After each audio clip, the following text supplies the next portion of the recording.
I never thought I'd be the kind of guy to get blindsided like this, but here I am. My name's Jake, and I've been with my wife, Lisa, for about 7 years now. At first, everything seemed perfect. She was smart, beautiful, and we had a pretty good life. We'd go out, have fun, and I genuinely thought she loved me.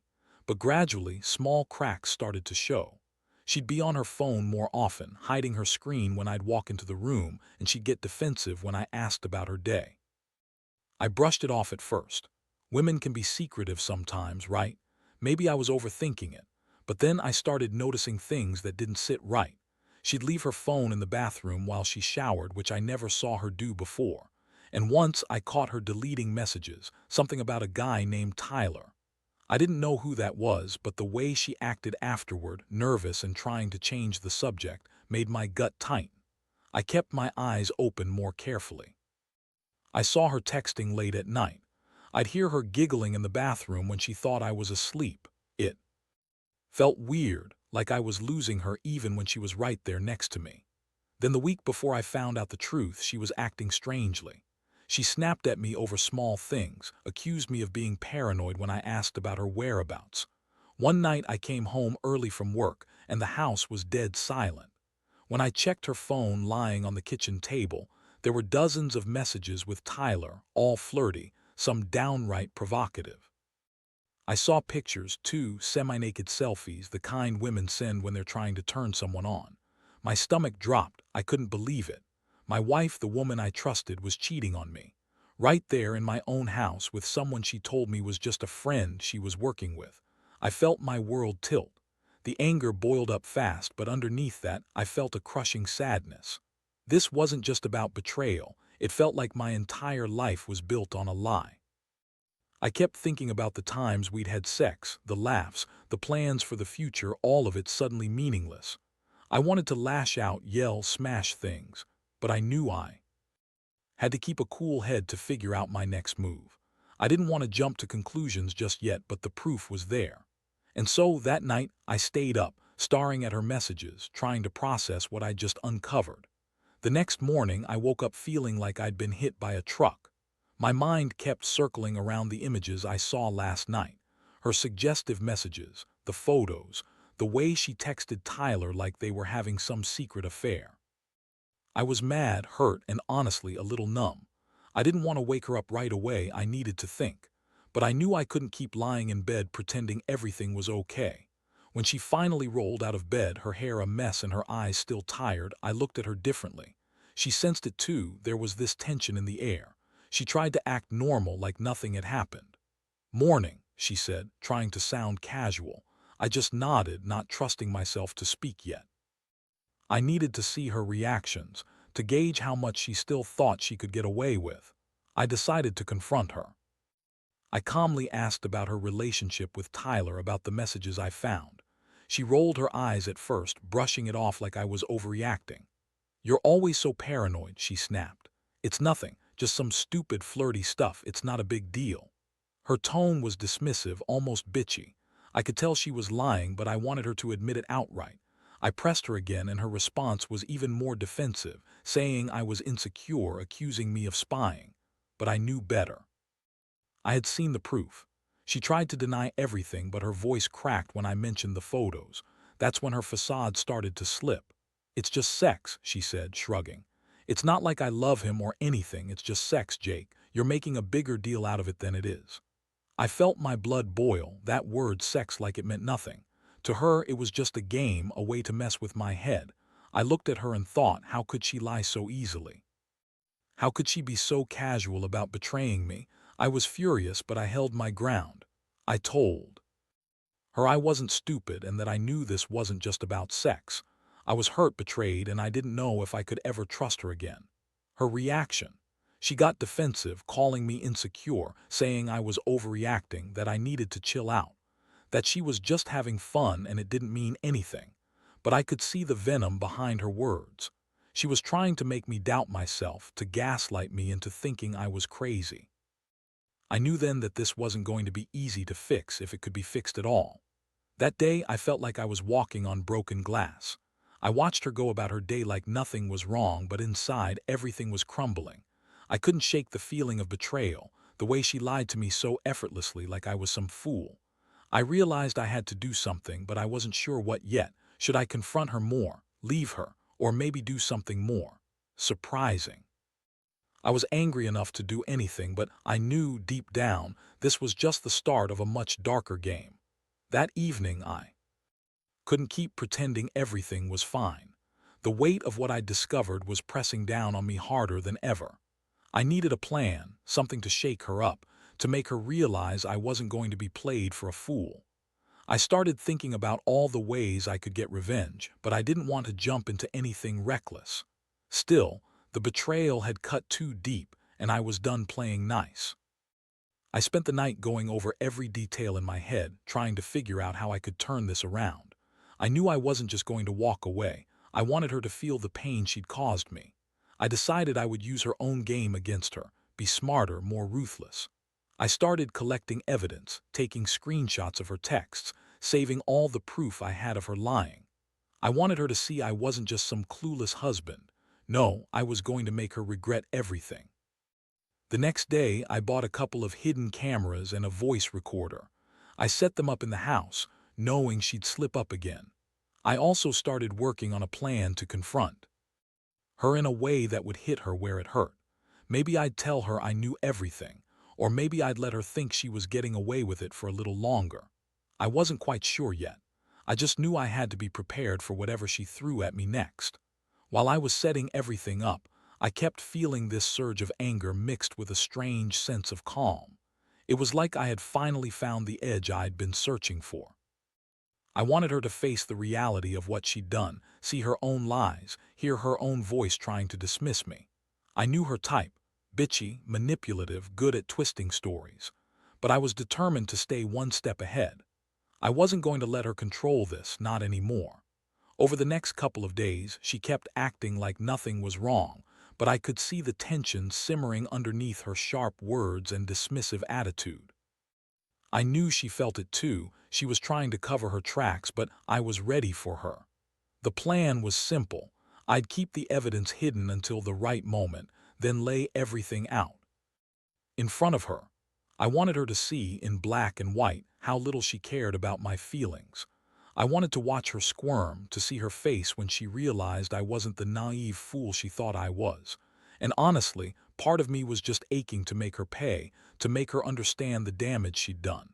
Because at this point, I didn't see any other way out. The day I decided to confront her finally arrived. I'd been waiting for the right moment, the perfect opportunity to expose everything without her being able to deny it. I had my phone with all the evidence, screenshots of her texts, pictures, even some recordings of her voice that I'd secretly captured when she thought I wasn't paying attention. I was ready to break her little game wide open. That evening, she came home from work, all confident and bitchy like she owned the place. She was still throwing her attitude around, acting like she wasn't worried about anything. I played it cool, pretending I didn't know. Sitting on the couch, I just looked at her and said, "Lisa, I need to talk to you. We've got some things to clear up." Her face shifted, a little nervous but mostly annoyed. She asked what was wrong, trying to brush it off, but I just kept my cool. I took out my phone and started playing the recordings first, letting her hear her own voice, the flirtatious tone, the lies. Her eyes widened in shock. She'd never thought I'd actually do it. As the recordings played, I watched her face turn red with anger and frustration. Then I laid out the screenshots, showing her the messages, the photos, everything I'd been gathering over days. I told her I knew all about her affair with Tyler, how she'd been lying for months, sneaking around behind my back. Her reaction: she scoffed, said I was crazy, that I was paranoid, that it was all just stupid sex and nothing serious. But I wasn't done. I pulled out the evidence I'd hidden, the physical proof, and told her I wasn't stupid, that I'd seen enough. Her whole facade crumbled in front of me. She tried to deny everything, claiming it was all a misunderstanding, that Tyler was just a friend, and that I was overreacting. She even had the nerve to call me insecure, saying I was just jealous because I wasn't satisfying her anymore. That made my blood boil. How dare she blame me? How dare she act like I was the problem when she was the one cheating? I felt my fists clench, but I kept my voice steady. I told her her lies meant nothing now. She'd crossed a line, and I wasn't going to just forgive her and move on. I told her I wanted her out of the house, that I couldn't live with a woman who lied so effortlessly. Her face twisted with rage and defiance, but I saw the cracks in her confidence. She knew she'd been caught. This wasn't about her defending herself anymore. It was about her realizing she'd lost her game. That confrontation marked a turning point. She stormed out of the room, screaming, throwing accusations. I stayed there, feeling a strange mix of relief and heartbreak. I'd finally taken control, but at what cost? The betrayal cut deep, and even though I'd exposed her, I knew the pain was far from over. I'd given her enough rope, and now I was waiting to see how she'd hang herself, or if she'd try to manipulate her way back into my good graces. Either way, I had won the battle for now, or so I thought. The days that followed were a mess. Lisa moved out, but not without a fight. She left the house in a storm of curses and tears, calling me every name in the book, insisting she was the victim of my paranoia. But I didn't care anymore. I'd seen enough, heard enough, and had the evidence to back up everything. I knew I'd done the right thing, even if it hurt like hell. Once she was gone, the house felt emptier than ever. I spent most of my time cleaning up the mess she'd left behind, her things, her clothes, the half-hearted apologies she threw over her shoulder as she packed. I didn't respond. I just watched her go, feeling the last of my trust vanish with her.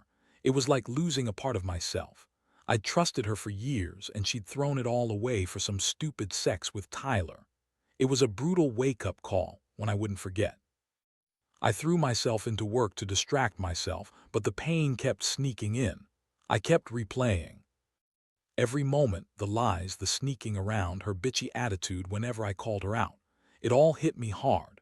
I realized I'd been blind for so long, making excuses, hoping she'd change. But deep down, I knew she was never coming back from this. Not really. The trust was broken beyond repair. One night, I sat alone in the quiet, staring at the evidence I'd collected. I felt a strange mixture of relief and sadness. Relief that I finally knew the truth, that I'd taken control. Sadness because I'd lost the woman I thought I knew and the future we'd planned together. I also felt anger at her, at Tyler, at myself for not seeing it sooner. But most of all, I felt something I hadn't expected, a strange, cold resolve. I wasn't going to let this break me. I'd rebuild somehow. And one thing was clear, I'd never trust her again or anyone like her. In the end, I learned a lot from this. Cheating, lies, manipulation, they all come out in the end. And when they do, there's no coming back. I'm not the kind of guy to get revenge by doing something stupid or petty, but I knew I'd made her pay in the only way that mattered, by exposing her and ending the charade. I wasn't going to be the fool anymore. That betrayal changed everything, but it also made me realize I deserve better. And honestly, I'd rather be alone than with someone who'd lie so effortlessly. I'm done with that chapter. Now I just focus on moving forward, learning how to trust myself again. Looking back now, I can see how this whole mess has changed me. I used to think trust was the foundation of a relationship, but I've learned that sometimes you have to face the truth head-on, no matter how ugly it gets. Betrayal cuts deep, but it also forces you to reevaluate what you want, what you truly deserve.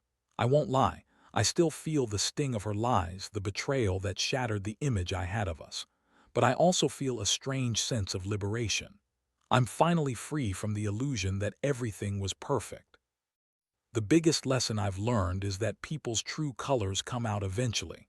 No matter how much they lie or manipulate, the truth has a way of surfacing.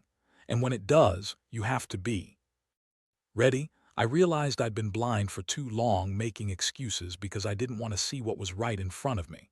But now I see clearly.